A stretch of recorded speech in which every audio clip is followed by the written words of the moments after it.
any calls this week. If you want to give something to the Dallas Cowboys, Jerry expects you to call him rather than him to call you. Well, the good thing about the Cowboys is the Eagles is they got to play each other twice. So you'll know everything. You'll know everything about the Cowboys and Eagles and where they are against each other. And we're only about 11 days from that first matchup. We got to get through the Commanders first, and we got to get to Mike Gill, who comes our way from down the shore.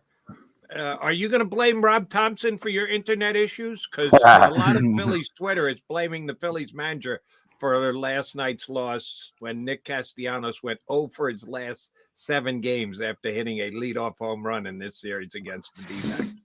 Yeah, they had a lot of money wrapped up into, 1 for 28 over the last couple. I mean, top of the order, big money guys didn't come through. It's funny, though, because I was in text chains last night, and I guess something's going on with the internet.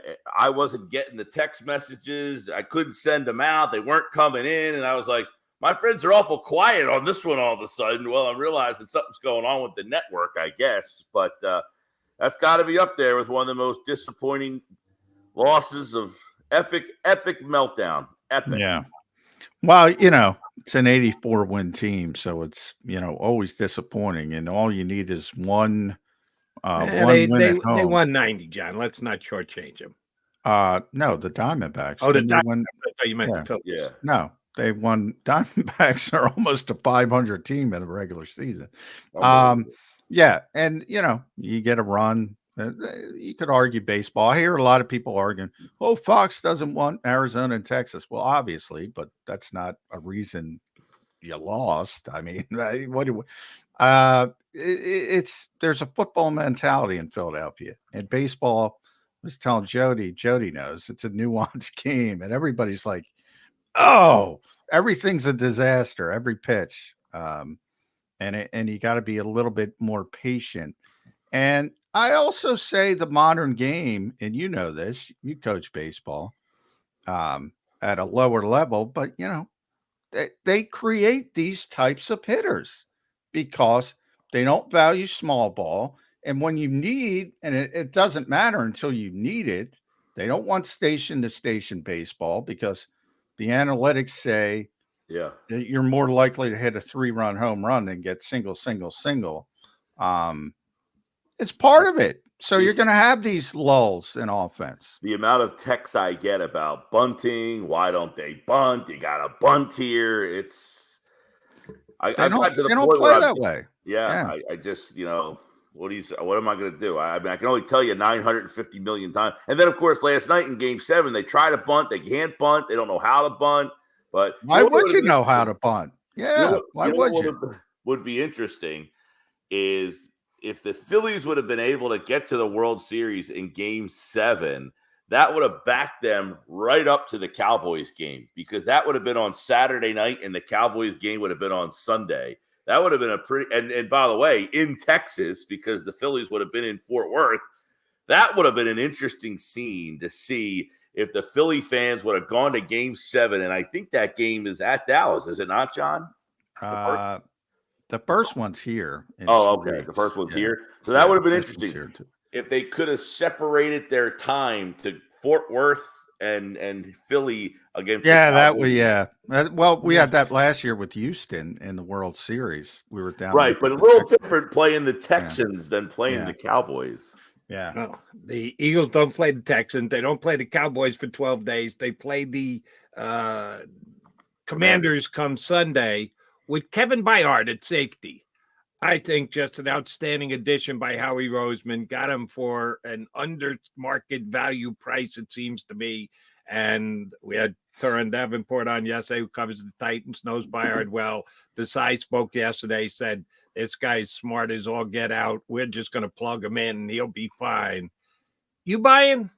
I think over the long run, Byard's going to be great. You think he's going to be like his usual Pro Bowl level self week 1 coming in here, or does you got to give the guy at least some transitional time? I mean, maybe not be in week 1 will he come in and be, but even what he is in week 1 has got to be an upgrade of what you had. I mean, Terrell Edmonds didn't offer much. I mean, nice guy, seemed like a good dude. Saw the video of him at Citizens Bank Park with DeAndre Swift watching the baseball game. I'll take Kevin Byard off the street over what Terrell Edmonds was giving me there. And look, Edmonds wasn't awful, but I think you certainly get a huge tick. And I talked about this on Monday when they made the trade. You know, just for the people out there like thinking, all right, well, what do you get? To me, and maybe you guys disagree, he's a significant upgrade over what you had last year. And you had two pretty good players there last year who made some money. Maybe not on Sunday, Jody, but long run by the end of the season, you've got a better player at that position than what you had at that spot last year. And him and Blankenship together, I think you have a better tandem than you had a year ago. Yeah, potentially. Reed has played very well. You know, one of the things about Kevin Byard, you can use Reed as an example. Guy's never missed a stinking game. Now, Reed has played very, very well. We're 7 games in. He's missed 2 games. This guy's played 8 seasons, never missed a game. So durability's there, versatility. He can play in the slot. He can play either safety position. And the Eagles system, it's interchangeable anyway. Yeah, it's a perfect fit. I'm more, and Jody said under market value. No, they got him at market value. That's where Howie takes advantage of these morons because they don't value. Oh, he's 30. Oh, he's 30. I can't pay a 2-time All-Pro. I can't give up a day 3 pick for a 2-time All-Pro because he's 30. That's where he takes advantage of these morons who are always looking at door number 3. Yeah.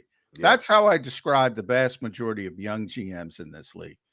The unknown is always better than the proven, and that makes no sense to me, Mike. Yeah, and if you watch what we opened up with, I mean, I don't know. I'm sure the Tennessee Titans maybe in that room are having a conversation saying, we're not good enough to win right now with a 30-year-old safety. Let's see what we can get and just start over. They're not looking at the 84-win Arizona Diamondbacks and saying, hey, that could be us. Yeah. We have some players here. Yeah. Let's just, do a couple things. Yeah, they're looking at the big picture, though. And look, Howie is able to make a move. Like I talked about this with John. I said, does anybody else call? Like, did anybody else call them? Or is Roseman the only guy saying, you know what, let me pick up the phone and just make a call? Well, he had picks coming in because of what they lost in free agency last year that he knows is coming in right now. You lose Javon Hargrave. All right, I'm going to get a compensatory pick. I lose Isaac Sayamala. I'm going to get a compensatory pick. They're going to get a bunch of picks to restock what they just gave up to get him. So if somebody called Tennessee and said, hey, I'll give you a 5th, and that's it, or I'll give you a 6th, he could say, well, I'll give you a 5th and a 6th because I know I'm getting that on the back end coming back because of what the Eagles lost last year. So I thought it was a smart trade.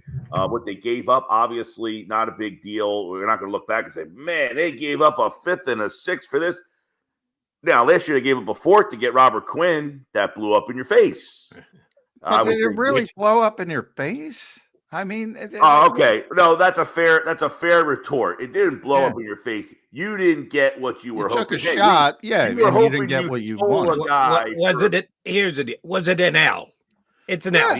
You got to take an L. Howie's got to take an L there. Not a death-defining L, but an L is an L is an L. He took an L on that one. But I think it's a perfect example. We're tied with 10 seconds to go. So you're right. John's correction of you were right. It wasn't a but my only point to that is, yes, it didn't work out. It didn't work out and technically in the small ecosystem, is that trade a winner or loss? Well, that's a loss. Yeah. No question about it. But it doesn't matter. And that's what I'm saying. That's why it's worth the gamble. It didn't. They still made the Super Bowl. Now, it would have been nice if Robert Quinn was a good player and could make a play in the Super Bowl and get him over the top. Yep. Didn't work out. But, I mean, that's not realistic. So, they got him to be a 15-play a game player, and he didn't even give him that. So on the I guess in the micro sense, it's a loss, but the macro sense, it doesn't matter. And it exemplifies why you take chances. Because even if this doesn't work out to where you think it's going to work out, it's not going to matter that much. You're going to be slightly better than Terrell Edmonds. That's worst case scenario. You would think worst case scenario is you have a guy who's on the field almost every snap. Last year, you made a trade for a guy who essentially was a nothing burger for you. So yeah, you take the shot, and you now look. John, you keep mentioning, and you said this yesterday, and the first thing that goes in my head is, well, the guy's always on the field. He's durable. He takes every snap. Well, he's 30 years old. When does he not take that snap? When does he, when does the injury? Well, he might he might come in here, Zach Ertz, 100% injury rate. He might come in here week 1 and get hurt, but I can't control that stuff. Right. Oh, listen, that was the biggest fear of this season for me. It wasn't how talented they were. It was they made it through last year without any injury issues at all. I mean, you had one here, a guy there, this guy, but you're missing. They played a game the other night. Everybody talk about the Dolphins. Oh, the Dolphins had 2 guys out, this guy out. The Eagles played a game with their 2 safeties out, their corner out, their right guard. They're on their 3rd right guard at this point. I mean, they're not. The slot. They're on like their 3rd or 4th slot corner at this point. They're on their 2nd right guard. So they're dealing with a lot of injuries too, which was the biggest worry. Now, are they done that? Are they getting past that? Are they 6-1 and they've gotten through the injury bug, or there's still more to come? That's, to me, a big storyline as they get ready to go through the gauntlet of the schedule. We get a lot of San Francisco people, and they're complaining about not having Trent Williams and who else? Debo for a while. Yeah, and they probably win the game on Monday night, no question. But everybody's got injuries. The other side doesn't have. I love how fan bases, because you brought up Miami, people made a lot of, we don't have 2 offensive line. And by the way, Isaiah Wynn's going to block Jalen Carter anyway because he got hurt on the 5th play. That's not going to affect things. Everybody's got injuries. The Eagles are on their 97th slot cornerback. Last I checked. Yeah. You either persevere or you don't. And they haven't had the same, by the way, with the Byard thing, to bring it back, they haven't had the same 2 safeties play next to each other seemingly any week all season. It seems like there's somebody, Justin Evans, Terrell Evans, Sidney Brown, Reed Blankenship. I mean, who else has played taking snaps back there? Yeah, Kayvon got cut in Arizona. He might be back. Really? Yeah. Yeah, let me ask, thank you for bringing up Kayvon, Eagle juggling the roster. Yeah. Mario Goodrich get cut because he wears number 31 and they had to give that to Kevin Byard? Well, he's cut before. Come on. Yeah, he's been who was the old offensive lineman that was on and off the rosters with the V? Julian Vandervelde. Yeah, he's the new Julian Vandervelde. You just keep bringing him in and out. Yeah, I did see I guess that was Andrew DeCecco last night that tweeted that out, something about Kayvon Wallace. And I think everybody was watching the game that he was playing against the Cowboys. First off, you were like, he's on Arizona. He's actually playing for Arizona, and he's actually playing well for Arizona. And then they cut him. It was like, wait a second. What did he do in the last couple of weeks that deserved to get cut after he was playing 80% of the snaps out there? Well, Buddha came back and made that part of it. But I don't know. Yeah, I don't know the situation. But that certainly Buddha's going to play. Right. And you would think he would be a guy who knows the defense right off the bat and could come in and at least provide. Yeah, and he's a solid special teams player. There you go. And that's why the Eagles lost, by the way, Brett Toth to Carolina, signed him off the practice squad. So they have an open spot. So it makes sense to potentially bring Kayvon back. But I'm sure he's got to clear waivers, and I'm sure, who knows? It's always got to be a 2-way street, but I'm sure the Eagles would want him back. You think he's going to get claimed, John? No, probably not.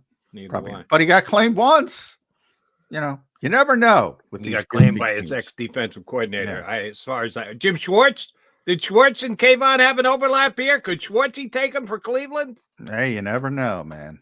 Cleveland showed some signs of weakening on defense against the great Gardner Minshew. Yeah. Gave up a 30 spot. Didn't see that one coming. All right. This is for John and or Mike Avita. You guys know. Any update on Reed Blankenship? We saw the injury against the Jets. what I continue to claim as a clean block. I get it. It's against the rules. It's a stupid rule the NFL has in By the place. way, he got fined. Alan Lazard got fined on top of it, 16 grand. So that tells you they got it right. Mike and I talk about that all the time. Fans don't like the legislation, but they blame the officials. And yeah, officials blow calls all the time. I'm not saying they don't, but by and large, they don't like the rule. Which I get. That's I don't what like the rule I'm on either. record right here, now, saying I think that rule is. Oh, I agree with you, Jody, that I think the rule on that, and not to mention they got flagged for a roughing the passer. That was egregious. It was awful. Yeah. I mean, that's the problem. The fans don't want that to be, even if it helps your team out. No fan wants that call to be. Well, I think they like it when it helps their team. But yeah, but I'm saying, like, in the big picture, I would say that helps your team win the game. Eagle fans, that happened. But all I'm saying is when you get that fine, that is validation from the NFL that they're saying the official made the correct call when that fine comes down. Understood. It's a dumb rule. And I get the overly cautious, protect the quarterback. They're the golden childs. We got to bend over backwards to take care of them. And I like Reed Blankenship as much as anybody else, but safeties don't get that kind of, oh my God, it was an unfair hit on a safety. Come on. Safeties are supposed to be tough. They're supposed to be able to take it. The guy caught Reed right in the ribs, and that's why he's out. But that's just a flat-out dumb rule. I'm sorry. Just because you're heading 2 steps in the wrong direction, you're coming back upfield, that makes it an illegal play and a finable play on top of it. Come on, NFL, get your head out of your ass. Yeah, hey, there's a lot of hypocrisy when it comes to safety in this league.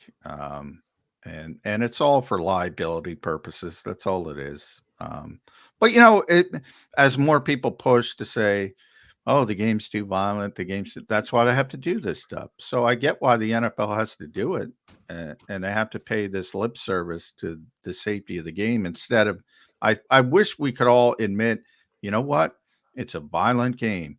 And if you don't want to play it, don't play it. But if you want to play it, there's some dangers to it. I think the Kelsey documentary, I mean, just listening to him talk about like his body and what but he also is very understanding of this is what, like you have the opportunity and the choice to make there, and you're trying to make rules to make the game less violent. That just doesn't make any sense. You could say, hey, you don't have to play our game. You don't have to, but we can't put in rules to compromise the level of competition. That is now becoming where the guy can't put a block on because he might hurt the guy who might tackle. Mike, I've been covering this league for 1,000 years, it seems now, and I don't know what a hip drop tackle is, and nobody can explain it to me. And they're talking about banning that, and I don't even know what it is. Well, it's funny. It's like, when you first heard the term sports hernia, you're like, what the hell was that? And then all of a sudden, everybody had a sports hernia. Now, I've never heard the term hip tackle drop ever. Tackle. And all of a sudden, they want to ban a tackle that no one's ever heard of before. Yeah. We're going to flag football. They're putting flag football in the Olympics. I'm telling you. I laughed about it years ago. I would make jokes about it. Now I literally believe we're going to flag football eventually. I wouldn't be surprised if the quarterback had a flag and the other players, they just had flags on quarterbacks and you didn't tackle and hit him. You just. Then we're going to go back to the days of the pocket passer. If you do that, that's going to limit the effectiveness of extending plays. And, because it's tough to tackle the Jalen Hurtses of the world. But if you just got to pull a flag off, plays over, that's going to help the defense. They don't like to help the defense. That's a good point, John. Yeah, everybody in the league is playing defense. Nobody can score. Yeah. Commanders coming up on Sunday.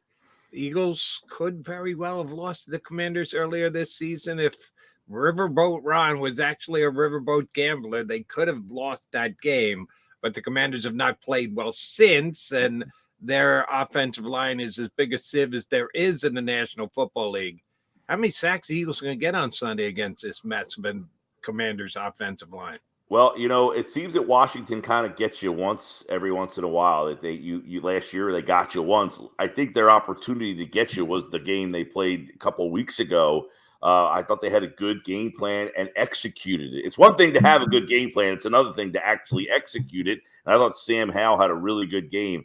To have another effort like that. Now, if you watched any of them play the Giants last week, you would say there's no way this team can step on. But they were terrible in the game against the Giants. So to answer the first part of the question, I would think Sam Howell might have a tough day at the office. That offensive line was a big problem against the Giants last week. I don't imagine that they tighten things up this week. And can they execute their game plan the way they did the first time these two teams played? That's asking a lot against this Philadelphia team. So I would think this one is good. They got you last year. I think their chance to get you was the first time. I would think this is more like when you played them the first time when they sacked Wentz like 9 times last year. Yeah. Where it's just an ugly type of game. I think this Washington team, you got some dissension. They're sick of this crap down there. There's some talk now about Ron Rivera might be coming to the end of the line. Yeah, I think this one has the makings of because it also feels like, guys, the Eagles were kind of teetering after that Jets. Oh, they got problems. It's like when the Phillies lose a game. You got to move this guy. You got to change the lineup. You got to do this. You got to do that. Well, the Jets game, it was like, well, I got to do this. I got to do that. And then they go out and whip the Dolphins. I think the Eagles are trending like, you know what? We got business as usual, and the Commanders look like a team that. You know what? We've seen the Eagles lose twice in the regular season with Jalen Hurts at quarterback, and even the Super Bowl. Because if you think about the Super Bowl, it was the unforced error. But I think they were -3 against Washington last year and -4 against the Jets. As long as they don't do that, they're going to win the game. They as long as they protect the football somewhat, they're going to win the game. Sacks allowed in the NFL this year. The last 3 teams, Bears 27 sacks in 6%. That's a lot. Giants 37. Commanders 40. Yeah, Sam Howell's on 40 times. Sam Howell is on pace, if he lives, to break David Carr's record for most sacks in an NFL season. I believe he was sacked 76 times, which people forget. Not Derek, David Carr.